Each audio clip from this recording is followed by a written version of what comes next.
غزہ پر حملوں کے معاملے پر امریکی صدر جو بائیڈن اسرائیل کے حامی نکلے۔ صدر جو بائیڈن نے اسرائیلی وزیر اعظم کے ساتھ ٹیلی فونک رابطے میں کہا کہ راکٹ حملوں کے جواب میں اسرائیل کو دفاع کا حق حاصل ہے۔ دنیا کچھ بھی کہے، ہم تمہارے ساتھ ہیں۔ امریکی صدر جو بائیڈن کو فلسطین کے ہر گھر سے اٹھنے والے جنازے اور چیخو پکار سنائی نہ دی۔ امریکی صدر جو بائیڈن نے اسرائیلی وزیر اعظم سے ٹیلی فونک رابطہ کر کے کہا کہ اسرائیل کو دفاع کا حق حاصل ہے۔ وائٹ ہاؤس کے مطابق امریکی صدر نے جنگ بندی پر بھی زور دیا ہے۔ وائٹ ہاؤس سے جاری بیان میں صدر جو بائیڈن کے جنگ بندی پر اظہار خیال پر اسرائیلی وزیر اعظم کے جواب کے متعلق کوئی بات نہیں کہی۔ تاہم امریکی سینیٹرز نے مشترکہ بیان جاری کیا ہے جس میں امریکی سینٹ کے 20 اراکین نے مشرقی وسطی میں جنگ بندی کا مطالبہ کیا ہے۔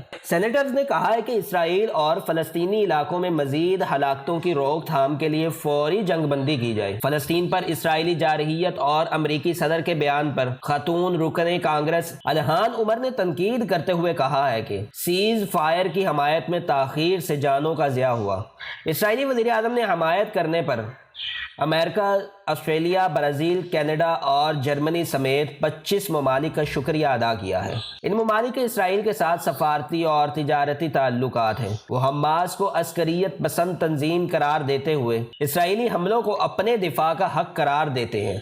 اسرائیل کی بمباری کے نتیجے میں خواتین اور بچوں سمیت سینکڑوں افراد جاں بحق ہو چکے ہیں، جبکہ ہزاروں کی تعداد میں خاندان بے گھر ہیں۔ غزہ میں غذائی قلت پیدا ہو چکی ہے، بجلی کا نظام بھی متاثر ہو چکا ہے۔